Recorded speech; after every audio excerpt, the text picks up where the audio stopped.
Shalom, shalom, frères et sœurs en Christ, et bienvenue à la Rhapsodie du vendredi 11 mars 2022. Rhapsodie écrite par le pasteur Christophe Yakilome, et la lecture vous est offerte par les vérités de l'Évangile.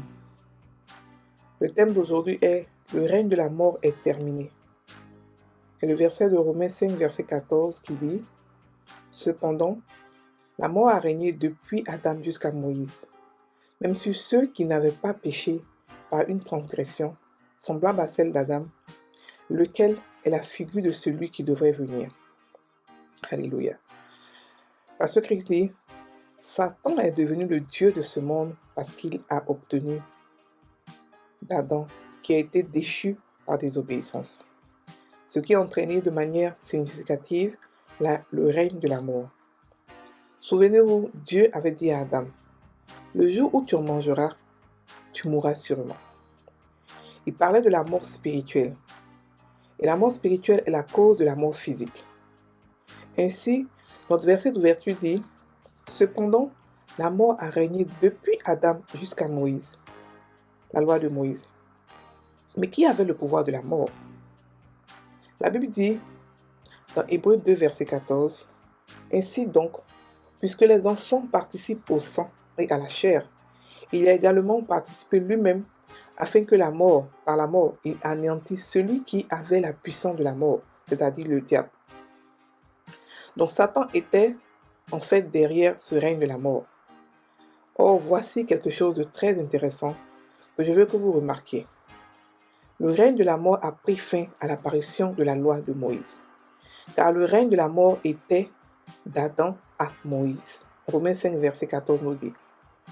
Et maintenant, Hébreux 2, verset 14 à 15 déclare, « Ainsi, donc, puisque les enfants participent au sang et à la chair, il a également participé lui-même, afin que par la mort, il anéantisse celui qui avait la puissance de la mort, c'est-à-dire le diable, et qui délivra tous ceux qui, par crainte de la mort, étaient toute leur vie retenus dans la servitude. » Ils étaient dans la servitude, non parce que la mort les détruisait, mais parce qu'ils avaient peur. La peur de la mort les maintenait dans la servitude, alors que la mort a cessé de régner à la loi. Cela signifiait qu'à travers la loi, qui était basée sur l'alliance abrahamique, n'importe quel homme pouvait avoir le pouvoir sur la mort, mais ils ne le savaient pas. Toute leur vie, ils étaient soumis à la servitude à cause de la peur de la mort. Pensez au nombre de personnes qui ont peur aujourd'hui. La peur de la mort maintient les gens dans la servitude. Mais Jésus-Christ est venu pour libérer les hommes de la peur de la mort. La Bible dit dans Romains 6, verset 9, « Sachant que Christ, ressuscité des morts, ne meurt plus, la mort n'avait plus de pouvoir sur lui. » Christ est Jésus et son corps, l'Église.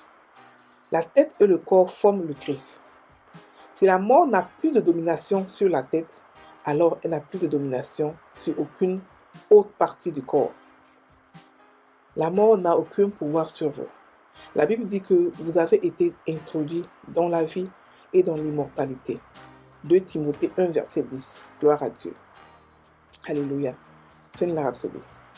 Nous avons encore aujourd'hui un sujet qui va encore bouleverser, mais le même sujet qui parle de la mort, qui explique que le règne de la mort est terminé. Hier, nous avons vu que la mort n'a pas de pouvoir sur nous à cause de Jésus.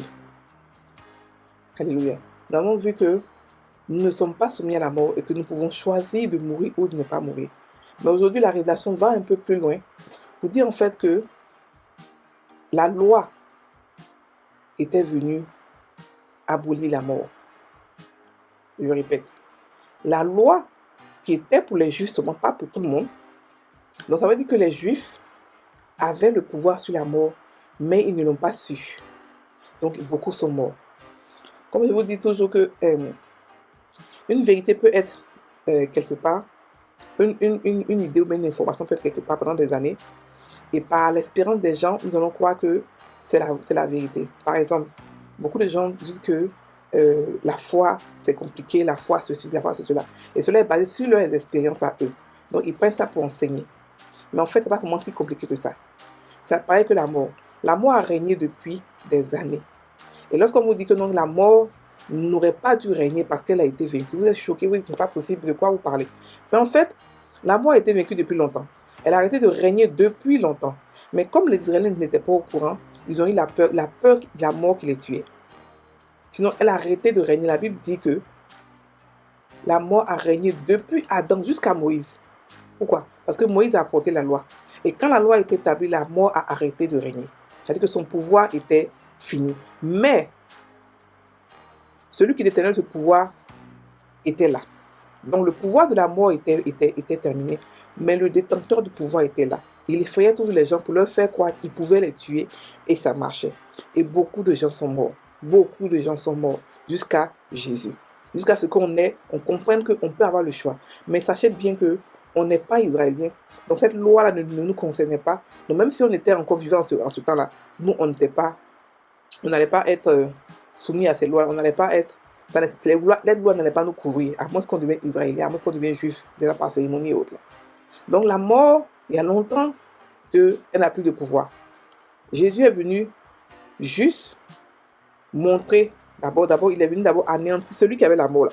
Donc, la Bible dit, dans Hébreux 2, versets 14 à 15, que ainsi donc, puisque les enfants participent au sang et à la chair, il a également participé lui-même afin que par la mort, il anéantisse celui qui avait le pouvoir de la mort. Donc, ça veut dire que la mort n'avait plus de pouvoir, mais elle avait son détenteur, celui qui le gérait. Celui qui le gérait était encore au pouvoir. Donc, il fallait que lorsqu'il vienne, il finisse et avec celui-là, pour que la mort ne puisse pas régner, ne puisse pas pour se propager dans le monde entier, pour que le monde entier puisse avoir cette vie-là. Parce que la mort, ici, qu'est-ce que la mort? La mort vient quand Dieu a dit à Adam que tu mourras le jour où tu en mangeras, il parle d'une mort spirituelle. Et la mort spirituelle, c'est ça qui conduit à la mort physique. Parce que le spirituel domine sur le physique. Avant que vous ne mouriez physiquement, vous êtes déjà mort spirituellement. Et comme nous avons été ressuscités spirituellement, nous sommes déjà morts spirituellement, nous avons été ressuscités spirituellement, c'est pour cela que la mort n'agit plus sur nous. Mais ici, nous voyons qu'en fait même, non seulement la mort n'agit plus sur nous, mais la mort a arrêté d'agir depuis longtemps. Arrêté d'être puissant depuis longtemps. Mais l'ignorance de l'homme ne savait pas. Imaginez ce genre de secrets qui ont été gardés pendant des années. Qui ont été gardés, c'est-à-dire que les gens ont fait de ces proverbes. Il y a plein de proverbes qui ont été faits sur la mort. Pour pas avoir peur de la mort. Pour expliquer que la mort, on ne peut rien contre la mort. Tous ces trucs-là, ça a construit dans la tête des gens une peur de la mort. Parce que c'est par la peur que le diable agit. Une de ses armes les plus récurrentes qu'il utilise, c'est la peur. Et comme la peur marche à tous les coups, à beaucoup de personnes, il a utilisé cette peur-là pour pouvoir faire croire qu'il pouvait encore agir par la mort. Et c'est ce qu'il est en train de faire encore. Il a fait ça au temps de Moïse et continue toujours de faire ça. Il prend la peur pour faire croire que... C'est-à-dire que cette âme qu'il a, c'est comme son ultime âme. Nous avons le nom de Jésus pour faire tout. Lui, il a la mort. Pour faire croire qu'avec la mort, il peut tout faire. Il peut prendre n'importe qui. Il peut faire tout ce qu'il veut. Donc vous voyez qu'on n'a pas à avoir peur de la mort. Parce que la mort a été anéantie après la loi. Au moins la loi est venue. Et en plus de cela, celui qui a le détenteur de l'âme, celui qui a la mort là, il a été aussi anéanti après. Donc il n'y a pas de raison pour que le chrétien ait peur de la mort. Son règne est terminé. Son règne est terminé. Nous avons été ressuscités de la mort. Et ici, le pasteur aussi explique que il a dit, et le livre de Romains 6, verset 9 dit, sachant que Christ ressuscité des morts ne meurt plus, la mort n'a plus de pouvoir. Lorsqu'on parle de Christ, on parle du corps du Christ, on parle de Jésus qui est la tête et nous qui sommes le corps. Si Christ est ressuscité des corps et que la mort n'a plus de pouvoir sur lui, qui est la tête, c'est que forcément, nous les membres, la mort n'a plus de pouvoir sur nous. C'est évident. Alléluia. Et hier, j'ai expliqué comment est-ce que la mort n'a plus de pouvoir sur nous. Donc, ça, c'est la notice solide de la parole de Dieu. Ce n'est pas la nourriture pour les bébés. Les bébés chrétiens vont être choqués. Mais c'est ce que la Bible dit. On n'a rien inventé. La Bible le dit, c'est clair. Vous pouvez aller étudier ce rhapsodie-là et comprendre. Et commencer à méditer là-dessus pour que Dieu vous parle. Alléluia. Donc maintenant, il faut prendre la confession. Je suis sans peur. car la mort a été paralysée, complètement vaincue par Jésus. La mort est engloutie et paralysée. Ô mort, où est ton aiguillon? Ô tombe, où est ta victoire? Quand Jésus avait vaincu la mort, j'étais en lui. Et avec lui, j'ai triomphé de la mort et du tombeau. Alléluia. Frères et sœurs en Christ, passez une très bonne journée, soyez bénis.